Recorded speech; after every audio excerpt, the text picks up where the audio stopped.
Hi, first grade friends. Today, as a last step, you will be revising and editing your story. You will be doing this with a checklist. But first, let's go over what revise and edit means. To revise means you are changing parts of your story. You can take away words that don't make sense, or you can add new words and details to make your story even better. Today, revision is part of looking into all the parts you're supposed to have in your story. So if you have a missing part, you can go ahead and add that in today. Do you have your characters, like yourself, and friends and families who are in your story? Did you add your setting where your story is happening? Did you write what you saw as a character, what you did, and what other characters in your story did? Did you add those feeling words that make your story stronger?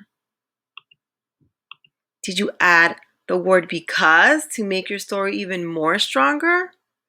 And did you make sure that your drawings and your words match? Again, if you didn't add any of these important parts, today is a day to revise and add them in. To revise also means to take away words that don't really make sense.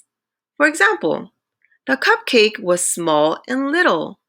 Well, small and little mean the same thing. I don't need to have both words, so I'm going to take one away. I can erase that word with my eraser, or I can put a line right through it. Now it says, the cupcake was small. That sounds much better. You can also add words to make your story make more sense. The cupcake was small. Well, I know the cupcake was kind of pink mostly, so I can go ahead and add that word in. The pink cupcake was small. If you don't have space, you can add an arrow like I did and write the word next to the arrow, or you can write the word in if you do have space. Let's move on to editing. What is editing? To edit means you are fixing parts of your story. You can fix your story by changing letters to uppercase or lowercase if you need to.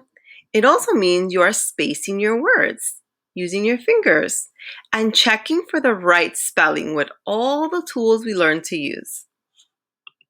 For example, did you use your word wall to make sure you're writing in all those sight words that you've learned? Did you use your alphabet chart to sound out those tricky letters and words? Today, you can go ahead and use your tools to make last-minute corrections to those tricky words that you think you didn't maybe spell right.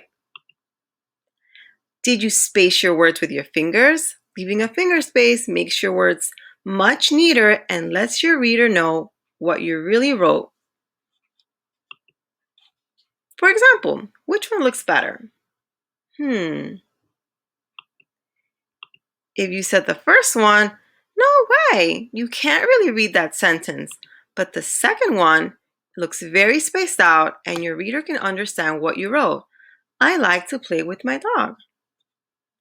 Finger spaces are very important, friends. Editing also means changing uppercase letters and lowercase letters when you're supposed to. But what does get an uppercase letter? Let's look over some of the rules. Names of people and pets always start with a capital letter, like Jenny. The J is in red and the C in cookie is red because these are names and they always have capital letters. Names of places and things like Disney World and maybe Pepsi. These things are very specific and they need those capital letters. Names of months and days. Next time you look at the calendar, friends, take a really close look. They always start with a capital letter. Names of holidays like Halloween and Christmas always start with a capital letter also. And the letter I is so special because it's a letter and it's also a word. And when it's a word, friend, it needs to be written as a capital letter. The beginning of sentences, as many of you have learned in kindergarten, will always start with a capital letter. This is all review, friends. For example, we ran to the car. I was so happy. I know there are two sentences here, and I see some letters that should be capital. Let's see. W should be capital. This is the beginning of a sentence.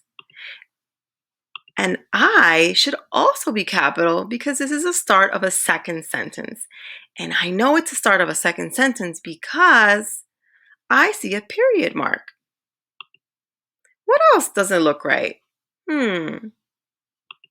It's the H. This is not the start of a sentence. It's part of the sentence that says, I was so happy. This H should be lowercase. Let's fix it. Much better. Adding punctuation marks is also editing. So today, go through all the pages in your story and maybe check if your sentences is missing a punctuation mark. Let's go through some of these. A period is used at the end of a full thought. For example, I went to the park today. That's a full thought. It needs a period to end the sentence. An exclamation mark is another punctuation mark, and we use this one when we're showing strong emotions, like when you're angry or you're excited or you're really happy, even really sad. I found my lucky pencil. I'm showing that I'm really excited, so I'm writing in an exclamation mark. And a question mark, just like its name, is used when you're asking a question in your story. Have you seen my toy? Today you will get a new material, your very own checklist. And this checklist has all the parts we just talked about in this video. You're going to use it as you go through each page in your story, not just the first page, and you're going to add your checks as you find these important parts in your story. And if you're missing something, go ahead and fix it or add it. You may still need your feelings chart, your personal word wall, or your alphabet chart to revise and edit today. For your assignment, you're going to hand in your completed checklist. Remember to go through each page. You can send a picture of the checklist. You can drag the checks in the document. You could even make your very own checklist with your own paper at home. Have a great time revising and editing, friends. Goodbye.